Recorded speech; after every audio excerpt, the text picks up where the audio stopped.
recognizing your mental weaknesses and how to empower yourself this week. That's what we're going to be talking about. It's going to be a very exciting episode, motivational, that'll get you from sitting on your backside to moving in the right direction for you. To finding some solutions and to understanding a little bit more about what's actually going on in your mind. Yes, recognizing your habits and what makes you think that you're mentally weak, because you may find that you're actually mentally strong. A lot stronger than what you believe you are.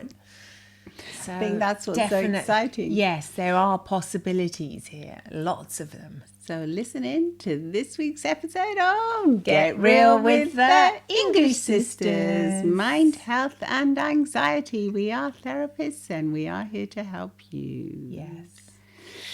Feel calmer, feel more empowered, and generally feel better. Feel better because the more you understand how your own mind works, the more you can feel in control and calmer. So I think that's very, very important, isn't it? Well, who doesn't want to feel calm in today's frenetic world? Yes, exactly. Who doesn't? We all need it. We all need to feel a little bit calmer. We do. And to have more empathy for ourselves as well. And I think to have more empathy for others too. Yes, good point. Yeah, definitely have more empathy. A lot of us are so quick to judge and quick to get on our high horse about things, on our soapbox or whatever. Yes. And what we're finding more and more is that the society is becoming a lot about self-care and looking after, all of your own things. But it is becoming a little bit more individualistic. So I do think that sometimes looking outside of the I, looking outside of me and seeing a broader view can definitely help you become less anxious and less concerned as well, because you're thinking, well, if other people may be feeling that way, or maybe I can understand that point of view now. Well, I think that we're in an age now where I don't think we've ever been more divided. Exactly. So there's very polar opposites in politics, in just everyday life. We get fed the stuff that we want to see, so we can only see one side of things. Yes, everyone has their own news feed. Yes, and it's all each person. It's individual. The more you click on that because you like it and you're interested, the more you're going to get that. But that's going to give you your point of view, and it's going to reinforce that point of view, whether it's political, whatever it is. It's going to reinforce that. It can be dangerous. It can. So I think we have to be a little bit more aware that other people may be getting their own news feed, and that's why they're reacting to what we're saying in that particular way. Yeah, in such a polar opposite way. So it the could opposite be, way yes. to how you're thinking, which is very divisive. It could be, yes. I mean, I'm just thinking about family arguments, for example. A lot of the times it's difficult to see somebody else's point of view. Definitely. So we all have to have the ability, I think, and this is a tool, isn't it, really? You learn how to do this. You can learn how to step out of your own mind and go into somebody else's shoes, like what there's that expression, step into somebody else's shoes. Try and see their point of view. Why are they speaking to you that way? What's going on? What kind of hurt is going on in their mind? Why do they feel as if you're attacking them? Or why do they feel that they have to be so defensive? These are all things that, we can discuss at length. I think if you it's what we always say. If you're listeners, you'll hear this in every episode. Yeah. Self-awareness is the key to everything. Once you become self-aware, just everything just gets so easy. Yes. You can just see everything for what it is. You can see other people's points of view. You can understand them. You can stop feeling so frustrated. It's like you're in the car and you're driving and you're thinking, why is that person being so slow? Gosh, they're so, I often hear my husband say things like that. Yeah, saying, what's wrong with them? What an idiot. And I always think, you don't know what kind of day that person has had. This is going to sound really cliche, but it's so true. How do you know what's going on? What's happened? What kind of news has that person received? You have no idea. And you're making a judgment based on what? The fact that they're going slowly.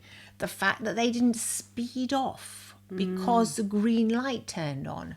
Well, would you say that you're this would be mentally weak then? Your husband reacting like that is a mental weakness. Frustration is, I think, it can definitely be classified as a mental weakness. Anger can definitely be classified as a mental weakness.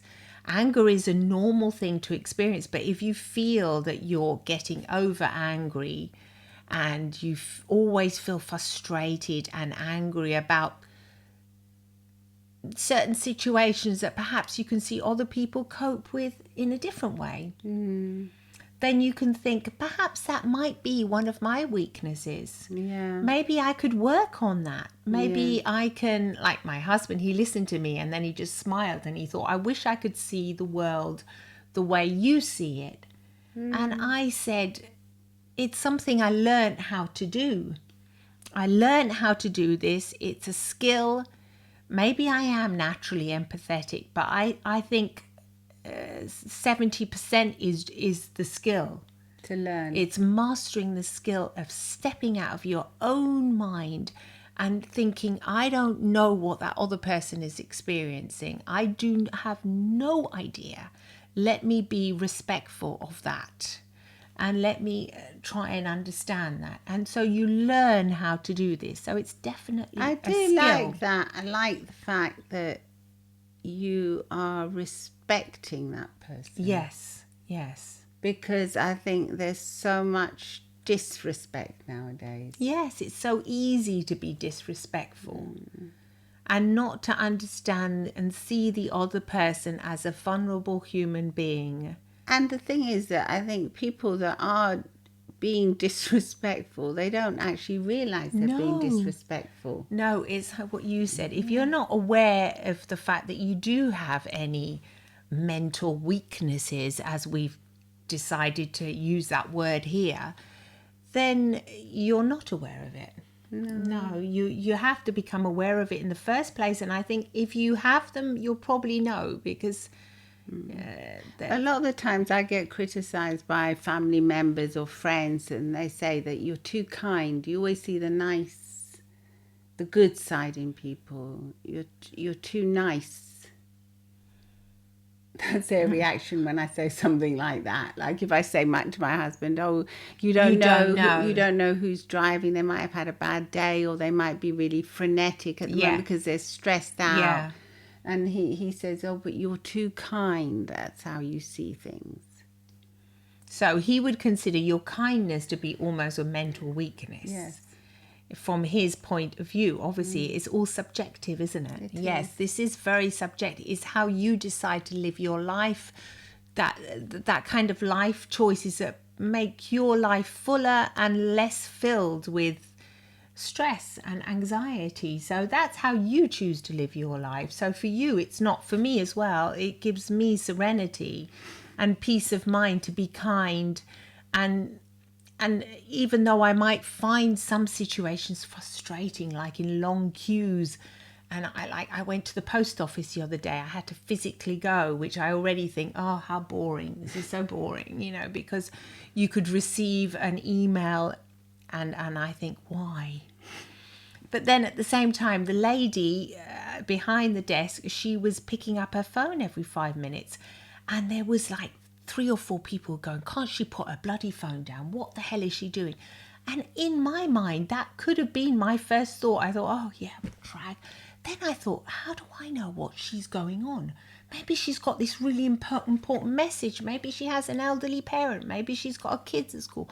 How do I know what kind of notification she was anxious to receive? And that instantly calmed me down. So that's my way that I can cope, and I find it very, very helpful to me to think like that, because it reduces my anxiety levels. I instantly calm down when I thought of it that way. I wished I could have told other people, but I probably would have got shouted at, so I kept quiet.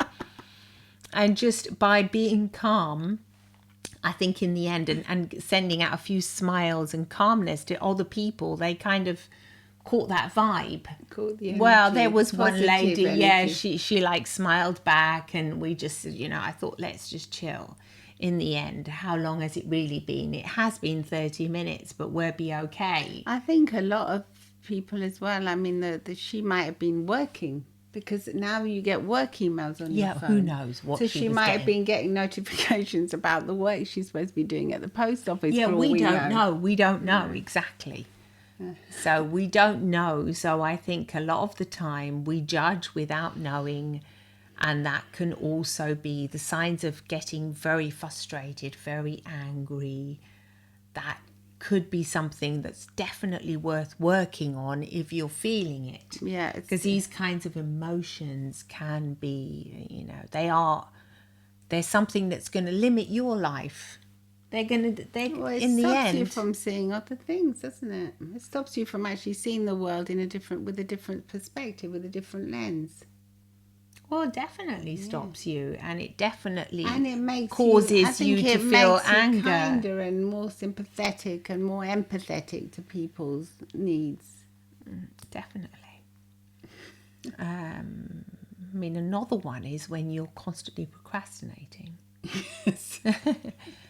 That's another thing that could be something definitely that if you're aware of. Considered mental weakness, yes. couldn't it? Well, yeah, because it's something you're else. Delaying. You're kind of, in the end, you're delaying your whole life. Especially if you're one of these procrastinators that are very good at it. You're an expert. That's a strength, isn't it? Being an expert procrastinator. Well, yes. If you think I'm really good at this, it's a skill, isn't it? You can reframe it. You can use a reframing technique to say, If I am so amazing at procrastinating, I have this amazing skill, this ability. I can use this to my advantage and stop procrastinating, basically. Use that strength and perseverance that you have to procrastinate to actually go and do something. Because you force yourself to do something. Actually force yourself, discipline yourself into doing something you need to do. As you are so disciplined not to do a particular task, you can be just as disciplined to do it. Exactly. Because you do have the strength not to do it. So what's going on in your mind, you may not see it as a strength, but you are capable of procrastinating. So you are saying that since you're capable of procrastinating, you can also be capable of doing something else with just as much determination. Exactly. As you say, no, I won't do that now. I don't want to do my whatever it is you've got to do. You can be just as determined to say, well, if I can do that, I can also do the opposite. I can do it. I can do it, and I can do it now because I'm capable of procrastination to such a good level.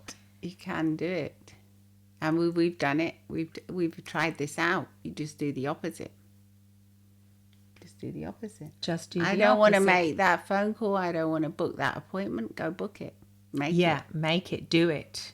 Do it now.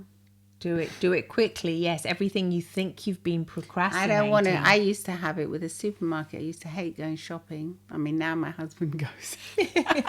That's how I've got round it. But you delegate. Sometimes you can delegate things. A lot of things that you find particularly tedious. And then you can do something else that you don't find as tedious. Yes. I do that as well. I say to my husband, if you go and buy the groceries, I will do this. And we have a little barter. It's like teamwork. I think that's very useful in relationships, because if you find something particularly tedious and you just don't, just find it boring, then you can get, a teamwork. Yeah, but when I used to have to go to the supermarket and get the groceries, I would just reframe it and think how lucky I was to be able to afford to go to the supermarket. Yes. To have such a beautiful selection. I mean, we live in Italy, but if you're living in any major town, you probably got the same, hopefully.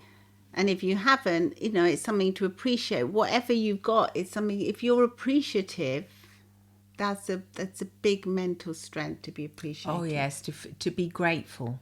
Yes, definitely one of the top strengths. I do think that if you feel that you're always criticizing, always in a position, or not always, but very often, that's already a lot, isn't it? Yeah. Very often, most of your day is spent. Think about this now. If you do a little mental exercise.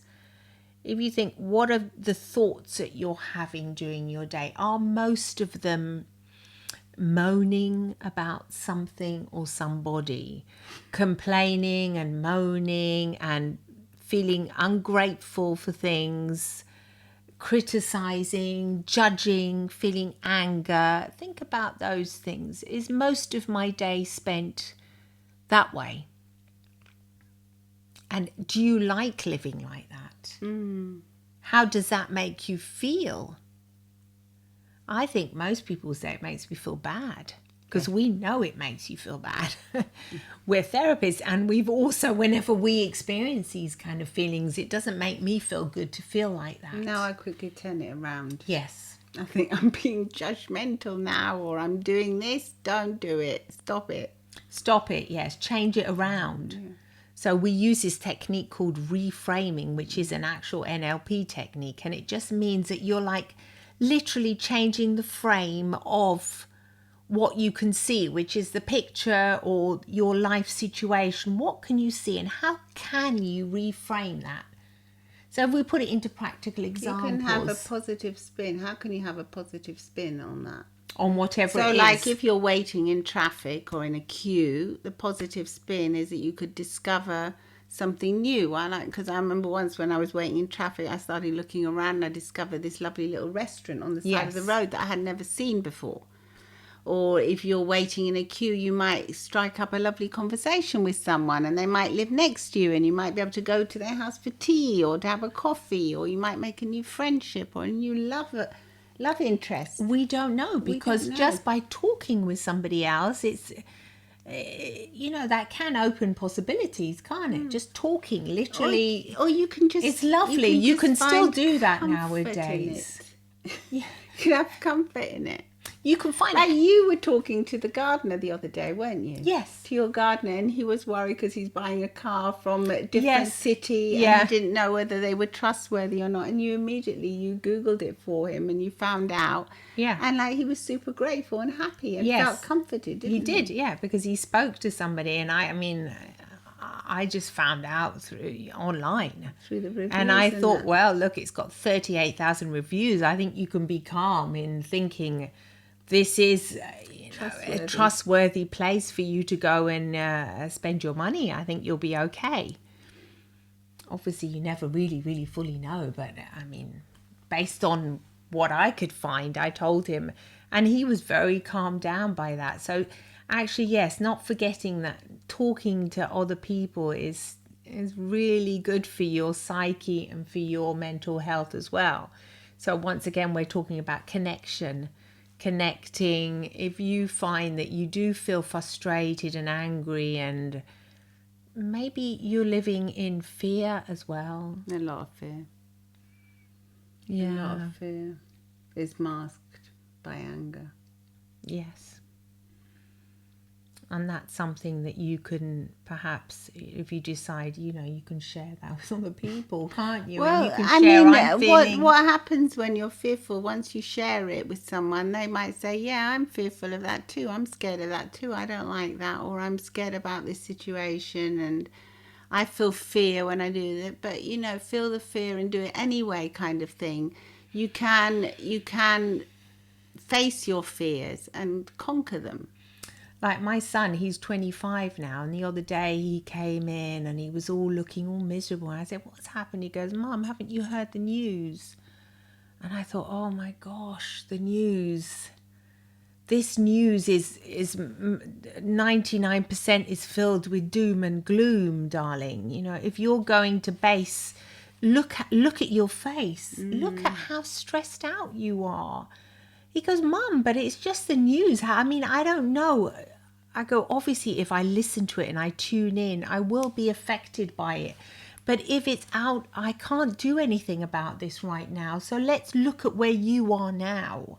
You're here, you're working in the family business. We've got another family business. You're working with your mother, your father. You know that everybody's okay around you. We're going to have a lovely cappuccino. So let's think about the present moment now, and let's focus on that. And I could see that slowly he began to calm down. Yeah. So that's I think one of the techniques, isn't it? Just to be mindful, yes. Be in the present moment. Don't allow your mind to run away with. Just think, this is my reality. And people may say that that's selfish.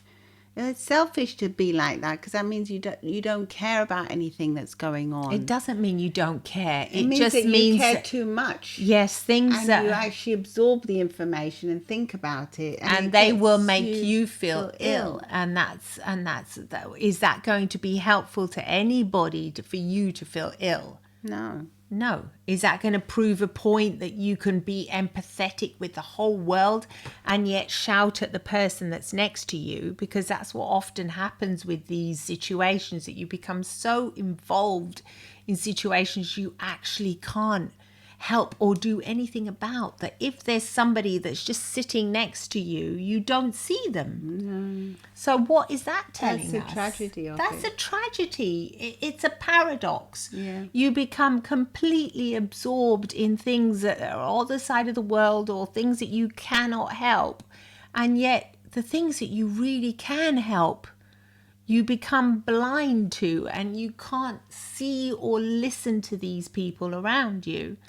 And that is a big tragedy. And I think if we focus more on the present and on the things that we can do, we can build our mental strength. Yeah, and then everybody, all the people all around us will become more mentally strong as well, and feel calmer and feel good. And then that can radiate into our own little world, but it radiates out into the bigger world. It does in the end. It does radiate into the bigger world. It doesn't help if everybody's anxious, everybody's nervous, and everybody's on the edge of burnout in a world of today, because there's just so much information that's like attacking us every day. We bombarded. Have to stop it and push it away and look at our own little worlds and have a more simple life based on mindfulness. For instance, the other day, I know I'm extremely lucky because I've got a beautiful garden, and we've created the life that we wanted to create for ourselves. We've been extremely fortunate. But we've also overcome many challenges, though. Many challenges, haven't we? Yes. With our health and with our parents being ill and everything. But we've always managed to just enjoy that cappuccino, or look out the window. The other day I looked out the window, it was sunrise and the crows were crowing. First they were driving me nuts because they woke me up. Then I thought, no, this is the wildlife. They're here. They're having their own little conversation with each other. And the garden is looking beautiful because it rained overnight. And isn't this beautiful? And if you live in a city, you can do the same. You can look out the window and look at your neighbours and think about their little lives that are going on.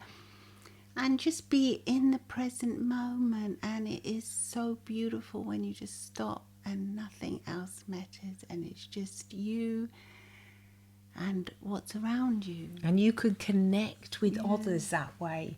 Because we do need other people. We do. You need it in order to feel better. So if you connect with somebody and you smile at them, or you just connect, even if their music, imagine you're living in an apartment, the music is so loud, the next door neighbour's music. driving you nuts, like you gave the example of the crows, which is nicer, but sometimes, other people can also drive you crazy with their music and that. You can reframe it and think, okay, then maybe they're having a party. Maybe I can dance sounds too. like fun. Yes.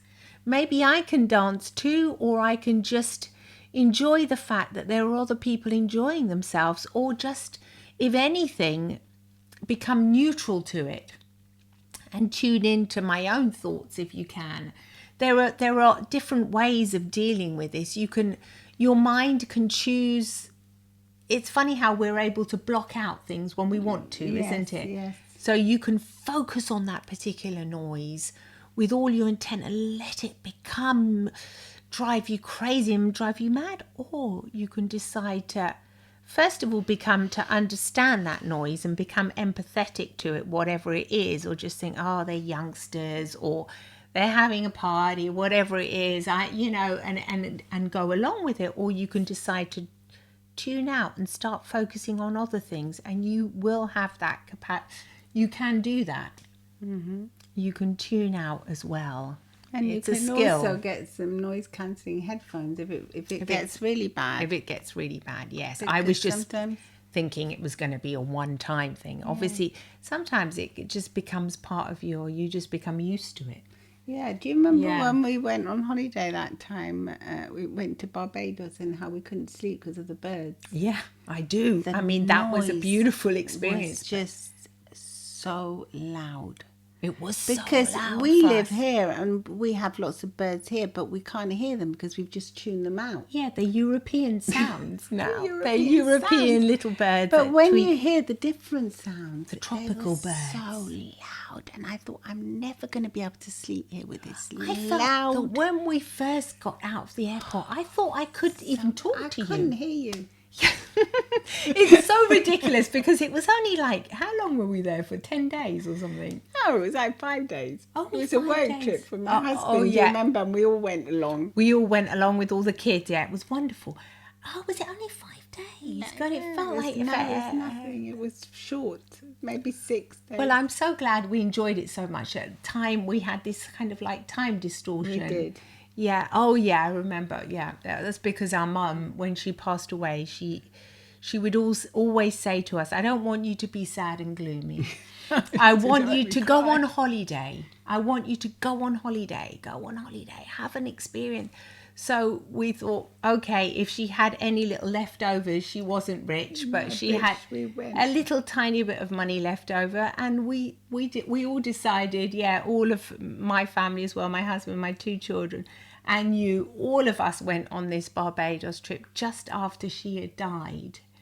And it became this celebratory experience. It was beautiful. It was so beautiful. We were just so much in the moment there. Yeah. And it did feel like time was much Maybe longer. that's why we could hear the birds more as well, because We our were senses were heightened. We were kind of like in this trance experience, because for all our lives, ever since we were children, I think the fact that our mum, I mean, she had me when she was 42, and you when she was 41. So I do believe that she had like this sense that she wouldn't live that long. She used to say she might die. She did, yeah, which is very, not exactly, she did used to say that. And she would Especially when she was going through menopause. Yes. I remember her saying it. She was obviously more frightened at the time. She became more anxious. Yeah, she did, yeah. She would say that. So I do believe that when we got there, all our lives, she would say, don't cry, go on a holiday, enjoy yourselves, have a party, go on a holiday. So we went on this holiday, and it was the best. It's true, we could hear the birds. Holiday. But I remember asking my husband, can you speak the birds? And he said, I can't. What birds? I think my husband could hear them. Yes, a little bit more. but not like us. Not like us. He was just, fine, We were asking the kids, can you hear? You know, like when you go to a nightclub or something, It's and so the music's weird. so loud. Yes, that's what That's how it felt for us. That because I remember we went out to the little place where you eat. And I remember thinking, I can't talk here because the birds are making so much noise. It's so funny. We were thinking the Same thing. Me and you were like, wow, the birds. I mean, they're amazing. They're beautiful, but We couldn't Tony- see them though. no, tone it down a bit. I felt We like could just hear them. I felt like this is amazing, but I mean, As soon as we got to the airport. the airport. I mean, we saw that hummingbird coming towards us. It felt like some kind of, It was actually in the airport. It was inside the airport, which was really weird. This little tiny hummingbird. And my son, who was obsessed with nature, he was only like 10, he said, wow, Mum, there's a hummingbird. So I turned around and I saw it and I thought, wow, this is already becoming this magical experience. It was. But then with this loud noise, but then the whole point of it is that we were saying We couldn't hear it afterwards. is because at the end of the holiday, the birds had Gone. Yeah, we were asking ourselves, what's happened to the birds? Have they stopped singing? And then we realized it. No, our brains have deleted that sound now. So this is the power of the mind. Exactly. This is That what was a your big mind can breakthrough, do. wasn't it? Yes. It's a light bulb moment. You can see and hear things depending on how you're feeling. And you can also delete other things that if That aren't relevant. aren't relevant. So you can do this. Our mind does this naturally to help us. But you can also do this. You can learn to think, okay, this is a well, that's not the right word. But anyway, this is something that's just happening for now. But I can realize that I have the ability to tune this out and tune this sound out, or these feelings that I'm experiencing at the moment, Of overwhelm. Can be overwhelm and just frustration, calmed. can also be, deleted from my mind. They can be tuned down. So we've gone back on our trip again. We have. It was very beautiful. Very beautiful indeed. So we do hope this episode has been of help. If you have any thoughts on it, please write to us, send us a message. Come and see us on YouTube where you can see the video too. And Yes. now there's YouTube communities as well where you can come and say hi. And please do come and say hi somewhere, whether you're listening on Yes, Spotify, say hello. It makes a Apple difference. Podcasts, or if you're seeing us on YouTube where you can actually see the video as well as the podcast. Please do come and say hi because it makes such a difference. The other day, we don't actually get that many messages. The other day, someone said, I've listened to your episode twice and some really useful tips, and it really did make our day. Yeah. So please do come and say hi. We love hearing from you. And let us know if any of your mental weaknesses you think you can work on them, or, help yourself become aware of them. And Yes, definitely. they may be your actual mental strength in the end, because you can turn everything around. You can. So see you Definitely. soon. Lots of love and smiles From the English Sisters. Bye. Bye.